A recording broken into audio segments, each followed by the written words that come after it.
नमो भगवते वासुदेवाय। तो आज हम लोग श्रीमद् भागवत के इस तृतीय स्कंद के 6वें अध्याय का हम लोग 9वां श्लोक लेते हैं।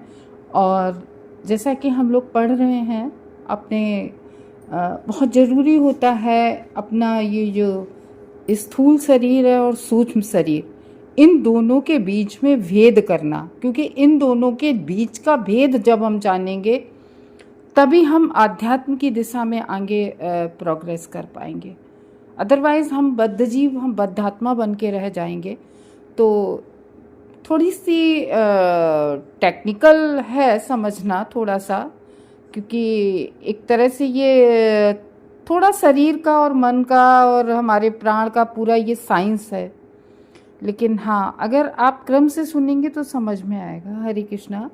साध्यात्म साधि दैवश्च साधिभूत इति त्रिधा विराट प्राणो 10 विध एकदा हृदयेन च। तो स आध्यात्म हम लोगों ने 7वें 8वां श्लोक जो लिया था, उसी से कनेक्टिविटी है इस श्लोक की। तो बता रहे हैं कि जो विश्वरूप 3, 10 तथा 1 के द्वारा इस अर्थ में प्रस्तुत होता है। कैसे?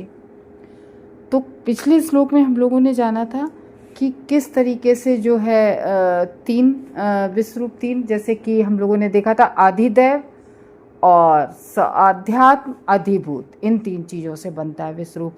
अधिदेव इंद्रियों के नियंत्रक देवता जो होते हैं, हम लोगों ने इसके बारे में भी बहुत डिटेल में पढ़ा था कि हमारी सारी इंद्रियों के अलग अलग नियंत्रक देवता होते हैं।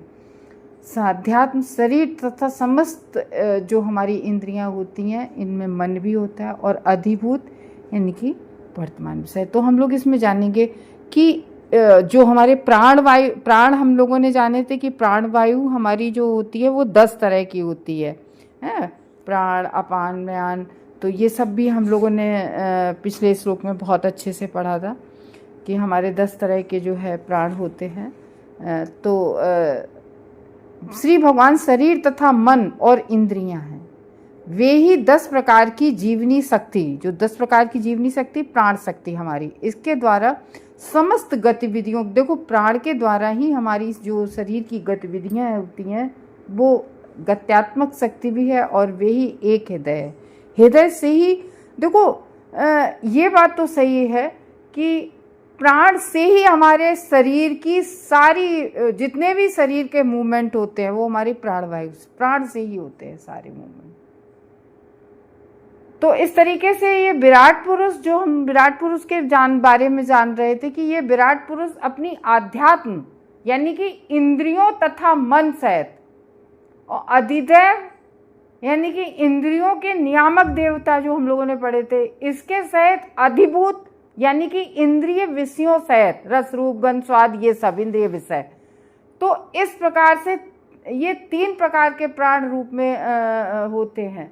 तो हृदय रूप में एक प्रकार का, हृदय में जो जीवात्मा होती है वो केवल, आत्मा कितनी होती है हमारे अंदर? हृदय में जीवात्मा एक प्रकार की केवल होती है। हर किसी के पास एक अणु आत्मा होती है कि नहीं होती है? और हम लोगों ने पढ़ा भी था गीता में कि उस अणु आत्मा का केवल कितना साइज होता है? केवल हमारे जो बाल होता है सिर का, उस बाल के, एक बाल के अग्रभाग का 10,000वां हिस्सा। सोचो कितना सूक्ष्म होता है। तो इस तरीके से हम सभी जीवात्माओं में एक ही होती है। तो इस तरीके से देखा है कि जो हमारी जो जीवात्मा होती है वो सब में एक ही प्रकार की होती है, और हर किसी में एक प्रकार की होती है। और इवन केवल मनुष्यों में ही नहीं, सभी मच्छी, मच्छर, जानवर, पशु, सब में एक प्रकार की होती है। तो शरीर की जो गतियां हैं, हमारे शरीर का जो मूवमेंट है, वो सर्वप्रथम हृदय से उत्पन्न होता है। और हृदय से उत्पन्न होकर सारे शरीर के कार्यकलाप हमारी किसके द्वारा? इंद्रियों के द्वारा हमारे संभव होते हैं। जो हमारी इंद्रियां, हम सुन पाते हैं कान के द्वारा हैं, हम अगर जिह्वा से हम कोई स्वाद चख पाते हैं, आँखों से देख पाते हैं। तो जो शरीर के भीतर 10 प्रकार की वायु द्वारा हम शक्ति प्राप्त करते हैं, जो प्राण वायु होती है, इससे हम शक्ति प्राप्त करते हैं अपने शरीर की, जिससे शरीर हमारा मूवमेंट, अगर प्राण वायु नहीं है, निकल गई, तो फिर शरीर में कोई मूवमेंट संभव नहीं है। तो 10 प्रकार की जो ये प्राणवायु है, यानी कि श्वास लेते समय नाक से जो प्रविष्ट होने वाली मुख्य वायु होती है, जो हम नहीं कहते, हम कहते कि ऐसे सांस लेते हैं, ये जो है ये मुख्य प्राणवायु कहलाती है।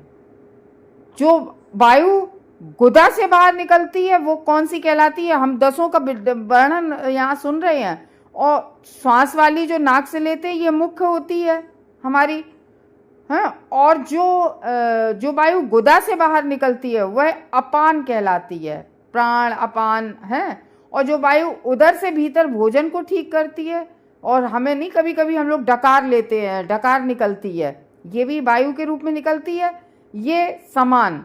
तो प्राण अपान समान है। और जो वायु गले से होकर जाती है, और जो जिसके रुकने से, जैसे नहीं गला दबाओ तो वो वायु रुक जाती है, यानी कि दम घुटना कहते हैं, वो क्या होती है? वो उदान वायु कहलाती है। और जो संपूर्ण वायु शरीर में चक्कर लगाती है, हमारे पूरे शरीर में जो चक्कर लगाती है, वो वायु क्या होती है? उदान वायु कहलाती है। और जो संपूर्ण वायु पूरे शरीर में चक्कर लगाती है, व्यान वायु कहलाती है।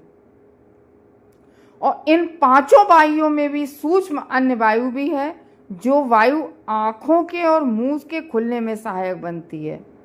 वह कौन सी वायु होती है? नाग वायु कहलाती है।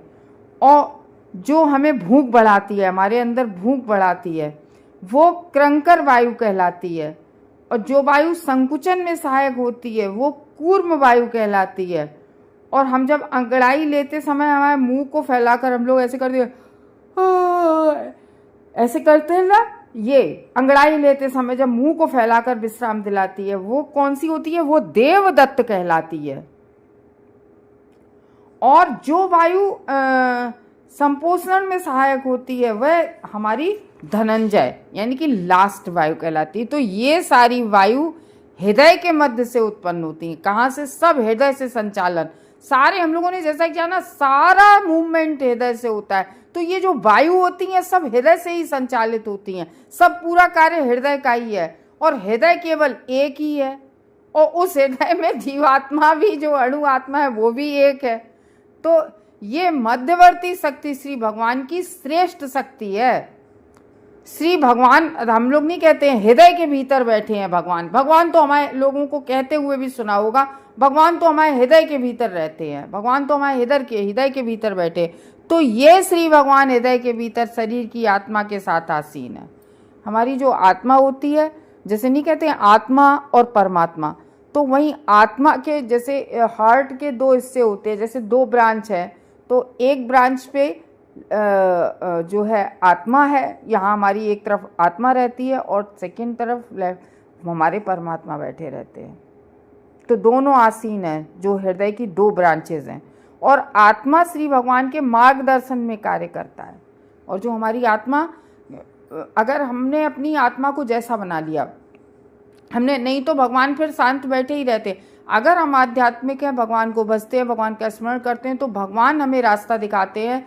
भगवान हमें चैत्य गुरु के रूप में, हृदय में चैत्य गुरु के रूप में भगवान हमें दिखाते हैं। जैसे अर्जुन को भगवान सीधे सामने से बता रहे थे सब, लेकिन हमें जब हम अपने आध्यात्म की ओर चलते हैं, भगवत नाम स्मरण करते हैं, तो वो भगवान, पहले तो भगवान शांत होकर देखते रहते हैं, लेकिन हम भगवान नाम स्मरण करके उनको जगा लेते हैं, तब भगवान फिर सुप्त अवस्था में नहीं रहते, फिर वो परमात्मा हमें रास्ता दिखाता है, व्हाट टू डू और नॉट टू डू। तो इस तरीके से भगवान आत्मा के साथ जो आसीन रहते हैं, वो मार्गदर्शन हमें परमात्मा करते हैं। और अब आप ये कहो कि कैसे तुम कह रही हो, तो भगवत गीता आप खोल के देख लो, जो भगवान के मुख से निसृत वाणी है, भगवान की वाणी है भगवत गीता। भगवत गीता का जब आप 15वां चैप्टर खोलेंगे, तो उस 15वें चैप्टर के 15वें श्लोक में श्लोक है 15वां, सर्वस्य चाहम हृदि सन्निविष्टो मत्ता स्मृति ज्ञान मोहनम च वैदेश्च सर्वैरमेव वेद्यो वेदांत कृद वेद विदेव चाहम। ये भगवान कह रहे हैं श्लोक, 15वें अध्याय का 15वां श्लोक। संपूर्ण मध्यवर्ती शक्ति श्री भगवान द्वारा हृदय से उत्पन्न की जाती है, भगवान द्वारा सब उत्पन्न की जाती है, जो वहीं पर स्थित होते हैं। और इस देखो, भक्त की, एक भक्त होता है, वो भक्त कैसे सोचता है और एक अभक्त होता है वो एक अलग तरीके से सोचता है।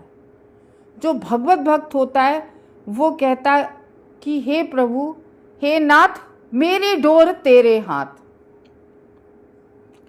और होता वही है जो नाथ चाहते हैं, जो प्रभु चाहते हैं, जो हमारे स्वामी चाहते हैं। तो इस तरीके से जो वहीं पर स्थित होते हैं हृदय में, और स्मरण करने तथा विस्मरण करने में, स्मरण कर लोगे उनका तो वो हमारी सहायता करते हैं, और विस्मरण उन्हें भुला दोगे तो फिर वही बद्ध जीव की तरह से फिर सहायता करते हैं जैसे बद्ध जीव होते हैं। तो ये बद्ध अवस्था जो भगवान को भूलने की अवस्था है, इसको हम लोग बोलते हैं बद्ध अवस्था। तो ये बद्ध अवस्था जीव द्वारा भगवान की अधीनता की विस्मृति के कारण होती है। क्यों? हमारी विस्मृति हो जाती है कि हम भगवान के अधीन हैं, ये विस्मृति हो जाती है। और जब हम हमेशा हर दुख में, हर कष्ट में भगवान को याद करते हैं, भगवान देख लेना, तो वो हमें ये जब हम याद करते हैं तो वो विस्मृति नहीं होती है, वो भगवान की हमेशा स्मृति होती है। और जो लोग विस्मृत कर देते हैं भगवान को कि मैं ही सब कुछ हूँ, मैं सब संभाल लूँगा, तो जो व्यक्ति भगवान को भुलाए रखना चाहता है उसकी श्री भगवान जन्म जन्मांतर भुलवाए में रखने की सहायता करते हैं। भगवान कहते हैं अच्छा जीव भूले आ, हम सब जीव भूले हुए हैं, तो भगवान कहते हैं ठीक है भाई, भूले हो तो भूले बने रहो। फिर भगवान स्मरण नहीं कराते हैं कि भैया तुम हमें भूले हो तो भूले रहो, कोई ज़रूरत नहीं है। किंतु जो व्यक्ति भगवत भक्ति की संगति के बल पर भगवान का स्मरण करता है, और ये कब आता है? जब भगवान के जो भक्त होते हैं उनकी हमें संगत प्राप्त हो जाती है, भक्तों के साथ हम सत्संग करते हैं, तब हमें स्मरण होता है कि भगवान उनकी अधिकाधिक सहायता करते हैं। इस तरह से बद्धात्मा अंतोगत्ता भगवत धाम वापस जा सकती है। तब हम सब बद्ध जीव हम भगवान की शरण लेते हैं, तभी हम भगवान के भगवत धाम वापस जाते हैं। तो भगवान द्वारा दी जाने वाली इस दिव्य सहायता की विधि का वर्णन भगवान कहते हैं 10वें अध्याय में। भगवान उसका रास्ता बताते हैं कि जो हमें लगातार भजता रहता है हम उसकी सहायता करते हैं। तो उसका श्लोक है 10.10 में, 10वें अध्याय के 10वें श्लोक में भगवान कहते हैं तेसाम सतत युक्तानाम भजताम प्रीतिपूर्वक, जो मुझे बुद्धि योग से सतताम युक्ताम भजताम प्रीतिपूर्वक, और प्रीतिपूर्वक प्रेम पूर्वक मुझे भजता है, जो ददामि बुद्धि योगम, जो मुझे लगातार सतत युक्ताम, जो मुझे लगातार प्रीतिपूर्वक प्रेम से भजता है, ददामि बुद्धि योगम, उसको मैं बुद्धि देता हूँ। किस चीज की बुद्धि देता हूँ? तम एन माम उपयंती ते, कि वो एकमात्र ऐसी विधि है भगवत भक्ति जिससे हम सब भगवान के भगवत धाम तक पहुंच सकते हैं। तो आत्म साक्षात्कार की बुद्धि योग विधि, जिसको हम लोग कहते हैं सेल्फ रियलाइजेशन, तो आत्म साक्षात्कार की बुद्धि योग विधि जिसमें बुद्धि मन से परे होती है, यानी कि भक्तिमय सेवा की विधि ही एकमात्र ऐसी विधि है भगवान की। एक बात बता दें आपको, भगवान को सबसे ज़्यादा प्रिय है ठाकुर, अगर हमारे कृष्णा को, ठाकुर जी को प्रिय है तो वो अपनत्व की भावना बहुत प्रिय है। प्रेम, उन्हें प्रेम, लोगों को ऐसे नहीं सुना है अरे हमें अपने ठाकुर जी को सुलाना है, अरे हमें अपने ठाकुर जी को खिलाना है, टाइम हो गया, ये प्रेम, इसको भगवान उन्हें अपना बनाने का ये उन्हें बहुत पसंद आता है भगवान को। तो ये यही होती है कि लविंग डिवोशनल सर्विस, भगवान की प्रेममयी सेवा। तो इस तरीके से भगवान भौतिक जगत में जीव को भौतिक बंधन से भगवान ऊपर उठा देते हैं। तो जीव की बद्ध अवस्था उस व्यक्ति जैसी है जो व्यक्ति विशाल यांत्रिक व्यवस्था की गहराई में हो। तो मानसिक चिंतन, कुछ लोग नहीं कहते हम तो मानसिक चिंतन करते, मानसिक चिंतन अनेकानेक जन्मों के चिंतन के बाद ही, जब बहुत कई जन्मों तक तुम मानसिक चिंतन करते रहोगे तब कहीं बुद्धि योग आएगा। और भक्ति क्या है? भक्ति से हम बहुत जल्दी भगवान तक पहुंच सकते हैं, एक ही जन्म में हम पहुंच सकते हैं भगवान तक। तो किंतु बुद्धिमान व्यक्ति जो मन के ऊपर बुद्धि के स्तर से प्रारंभ करता है वह आत्म साक्षात्कार में शीघ्रता से प्रगति कर लेता है, क्योंकि बुद्धि योग में किसी समय भी ह्रास या पीछे जाने का किसी प्रकार से भय नहीं रहता है। तो आत्म साक्षात्कार के लिए ये विश्वसनीय, सबसे विश्वसनीय मार्ग है आत्म साक्षात्कार के लिए, क्या? भक्ति योग। तो और प्रमाणित कर रही है भगवत गीता। भगवत गीता का जब आप दूसरा अध्याय पढ़ेंगे उसके 40वें श्लोक द्वारा बताई गई है कि मानसिक चिंतन एक ही वृक्ष पर बैठे दो पक्षियों के समान है। जैसे अगर आप श्वेताश्वतर उपनिषद 4.6 में देखें तो उसमें है आत्मा परमात्मा का ज्ञान दिया गया है। तो उसमें बताया है कि आत्मा तथा परमात्मा के रूप में नहीं समझ पाते। व्यष्टि आत्मा तो वृक्ष का फल खाता है, हम जीव जैसे व्यष्टि आत्मा क्या कि फल लगा है उस फल को खाते रहो। व्यस्त आत्मा यानी कि हमें इंद्रिय तृप्ति मिली है, जगत की सारी चीज़ें बस इसको इंद्रिय तृप्ति करते रहो, ये है व्यष्टि आत्मा, फल पका खा रही है। कारकल्पों को अवलोकन करता रहता है। ये साक्षी पक्षी यानी कि जो परमात्मा है वो क्या है, वो देख रहा है, साक्षी, परमात्मा साक्षी के रूप में देखता है दूसरा पक्षी कि अच्छा जैसे आत्मा जो है वो, तो इस तरीके से हम बद्ध आत्माएं क्या करते हैं, चलो ये कर ले वो कर ले, ये इंद्रिय तृप्ति में लगे रहते हैं। लेकिन जो भगवान परमात्मा रूपी पक्षी जो बैठा है वो साक्षी होके देखता रहता है कि तुम क्या कर रहे हो, कैसे कर रहे हो, ये देखता रहता है, साक्षी बनता है। तो साक्षी पक्षी बिना आसक्ति के फल खा रहे थे। पक्षी को सकाम कर्म करते रहने में सहायता करता है। जैसे नहीं हम लोग सकाम कर्म करते रहते हैं, अच्छा हम मिठाई चढ़ाएंगे हमारे लड़के की नौकरी लग जाए। जो व्यक्ति आत्मा तथा परमात्मा या ईश्वर और जीव के इस अंतर को नहीं समझ सकता वह अब इस वैश्विक विराट यंत्र के पास में है। तब उसे उस समय की प्रतीक्षा करनी होगी जब वह इस बंधन से छूट सकेगा। तो इसलिए कह रहे हैं जो इस तक नहीं पहुंच पाता है, प्रेममयी भक्ति से भगवान की सर्विस, प्रेममयी सर्विस नहीं कर पाता है, तब उसको विराट स्वरूप की धारणा करनी पड़ती है। फिर वो कई जन्म लग जाए तब तक चिंतन करते करते तब उसे बुद्धि योग ददामी, तब कहीं वो, और वो भी कहो जो है ब्रह्म ज्योति तक, केवल वो कहते नहीं है ब्रह्म तक ही वो प्राप्त कर सकता है। तो परमात्मा वैकुंठ धाम जाने के लिए हमें भगवान की भक्तिमयी प्रेममयी सेवा करनी चाहिए। हरे कृष्णा भक्तों।